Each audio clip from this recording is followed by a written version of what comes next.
BSc part 1 के lecture में आज आप लोगों को मैं मलेरिया परजीवी के बारे में पढ़ा रहा हूँ। मलेरिया परजीवी वास्तव में प्रोटोजोआ है, जिसे प्लाज्मोडियम कहते हैं, और इसके कुल 4 स्पीसीज़ हैं। Plasmodium vivax, plasmodium ovale, plasmodium falciparum और प्लाज्मोडियम मैलेरी। इन चारों प्रकारों से मनुष्यों में मलेरिया नाम का बुखार होता है। और इसके होस्ट की बात करें तो इसमें कुल 2 होस्ट होते हैं। याद रखें, एक वर्टिब्रेट होस्ट जो मनुष्य के रूप में हुआ और दूसरा इनवर्टिब्रेट होस्ट जो मादा एनोफिल के रूप में हुआ। और इनवर्टिब्रेट होस्ट को याद रखेंगे इंटरमीडिएट होस्ट कहते हैं, जबकि प्राइमरी होस्ट हमेशा क्या होता है, आपका वर्टिब्रेट होस्ट होता है। तो मनुष्य प्राइमरी होस्ट है और मादा एनोफिलिस मच्छर जो है ये इनवर्टिब्रेट होस्ट है, इसलिए ये इंटरमीडिएट होस्ट है। अब रही बात इसमें कि जीवन चक्र कैसे होता है, तो इसका जीवन चक्र को 2 भाग में बांटेंगे। पहला होगा मनुष्यों में जीवन चक्र। मनुष्यों में मच्छर काटने से मलेरिया के स्पोरोजोइट आते हैं और इसमें कुल मिला के 3 तरह का जीवन चक्र होता है। पहले को बोलते हैं प्री इरिथ्रोसाइटिक साइकिल, दूसरे को बोलते हैं एक्सो इरिथ्रोसाइटिक साइकिल और तीसरे को बोलते हैं इरिथ्रोसाइटिक साइकिल। और ध्यान रखने की बात यह है कि मनुष्यों में जो ये जीवन चक्र होता है यह अलैंगिक जीवन चक्र यानी एसेक्सुअल लाइफ साइकिल माना जाता है। अर्थात मनुष्यों में अलैंगिक जनन होते हैं, लैंगिक जनन नहीं होते हैं। ठीक है, अब कैसे होता है प्री सोसाइटी साइकिल के बारे में हम बात करेंगे।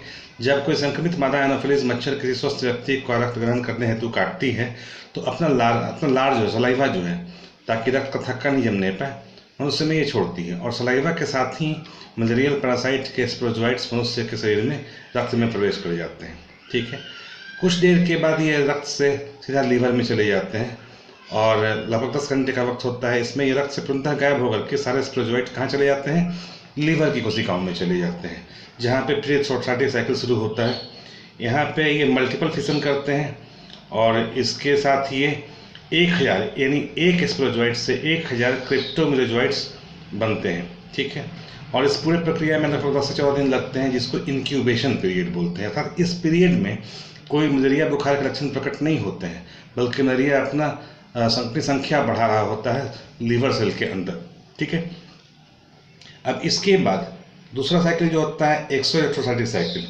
इसमें क्या है कि यकृत के साइनसॉइड में, साइनसॉइड यानी कि कोशिकाओं के बीच के जो साइनसॉइड होते हैं उसमें जो क्रिप्टोमेरोजोइट्स हैं वह पुनः यकृत की कोशिकाओं में पहुंच जाते हैं। ठीक है, और इस साइकिल को एक्सो इरिथ्रोसाइटिक साइकिल कहते हैं। यहाँ पे साइजोगोनी के द्वारा यानी कि साइजोगोनी से डिवीजन करते हैं और इसके साथ इसमें क्रिप्टोमेरोजोइट्स जो हैं ये मेटा क्रिप्टोमेरोजोइट्स में परिणत हो जाते हैं। अब ये मेटा क्रिप्टोमेरोजोइट भी 2 तरह के होते हैं, बड़े वाले मेगा मेटा क्रिप्टोजोइट्स और छोटे वाले माइक्रो मेटा क्रिप्टोजोइट।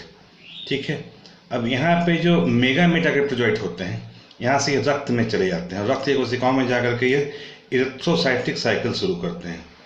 अब शेष जो रह गए आपको माइक्रो मेटा क्रिप्टोमेरोजोइट्स, ये पुनः लीवर में चले जाते हैं, अगले एक्सो इरिथ्रोसाइटिक साइकिल के लिए तैयार करते हैं।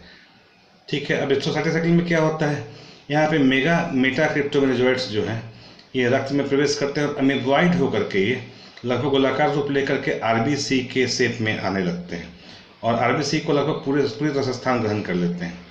आरबीसी के सारे तत्वों को ये अपने भोजन के रूप में ग्रहण कर लेते हैं और हीमोग्लोबिन जो है उसको ये हीम के रूप में तोड़ देते हैं। और उसके पश्चात ये 6 से 36 मेरोजोइट्स में परिणत हो जाते हैं और आरबीसी को भारी नुकसान पहुंचाते हैं। और आरबीसी जब नुकसान पहुंचाते हैं तभी बुखार के लक्षण प्रकट होने लगते हैं। अब ये बड़ा होता है जब ये अमीबिक सेल इसका मेरोजोइट्स का, तो ये क्या होता है, बीच में इसके वैक्यूल बन जाते हैं जिससे ये सिगरेट रिंग के आकार में आ जाता है और आरबीसी के ऊपर गुलाबी रंग के या भूरे रंग के डॉट्स हो जाते हैं, जिसे सफनर डॉट्स कहते हैं।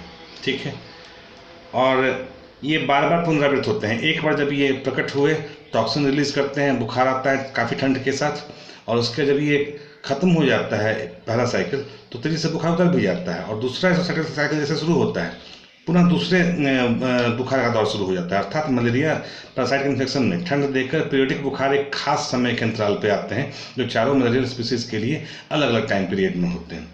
अब जब इनकी संख्या बहुत बढ़ जाती है तब क्या होता है, ये लैंगिकरण के लिए सेक्सुअल साइकिल में प्रवेश करने के लिए आ जाते हैं और ये साइजोन्ट के द्वारा जो मेरोजोइट्स हैं एक बड़े और एक छोटे आकार में परिवर्तित हो जाते हैं। जो छोटे आकार वाले हैं वो उसमें न्यूक्लियस जो है बड़ा होता है, जबकि उसका जो साइटोप्लाज्म होता है उसमें कम होता है, जिससे क्या होता है ये फ्लैजेला के साथ मूवमेंट वाला बन जाता है।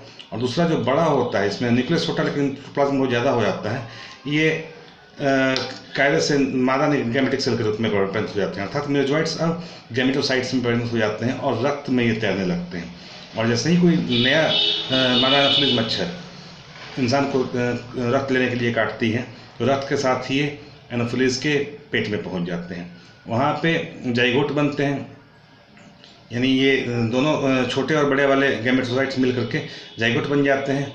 और वहाँ जाइगोट क्या होता है कि आपस में स्पोरोजोइट्स बन करके एक oocyte के रूप में मच्छर के अमाशय के दीवार पे गांठ बन के पैदा हो जाते हैं, जहाँ पे इनका पुनः डिवीजन होता है और डिवीजन होने के बाद ये स्पोरोब्लास्ट में विकसित हो जाता है, जहाँ से कई स्पोरोजोइट्स परिवर्तित हो जाते हैं और स्पोरोजोइट्स जो है माइग्रेट होकर के पुनः मच्छर के लार ग्रंथि में पहुंच जाते हैं, जहां से ये एक्टिव स्पोरोजोइट्स पुनः किसी नए मनुष्य को संक्रमित करने के लिए तैयार हो जाते हैं। इस प्रकार हमने देखा कि मलेरियल पैरासाइट का कुल 2 भाग में लाइफ साइकिल होता है, अलैंगिक लाइफ साइकिल मनुष्यों में यानी प्राइमरी होस्ट में, और सेक्सुअल लाइफ साइकिल किसमें होता है, मादा एनोफिलिस यानी इंटरमीडिएट होस्ट में।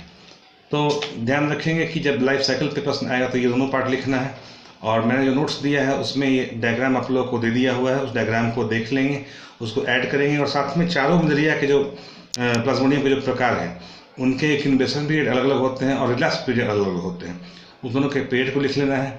और याद रखना है होस्ट पैरासाइटेशन की बात जहाँ तक ठहरी, तो याद रखना है कि होस्ट के अंदर जैसे मच्छर के होस्ट के अंदर रक्त के सारे प्रोटीन डाइजेस्ट हो जाते हैं, किंतु ये जो गैमेटोसाइट्स हैं ये डाइजेस्ट नहीं होते हैं, जो बाद में उस रूप में परिणत हो जाते हैं और मनुष्यों में भी ये लीवर में जाकर हार्बर कर लेते हैं। तो इससे मलेरिया नाम का बुखार होता है, इस पर कई तरह के इलाज होते हैं, जिसमें क्लोरोक्विनिन यानी सिनकोना के छाल से बने दवा का बहुत बढ़िया प्रयोग होता है। यहाँ तक आपको लिखना है। तो रही बात मलेरियल पैरासाइट की, तो आशा है कि इतना लिखने पे आपका ये आंसर पर्याप्त हो जाएगा। Thank you.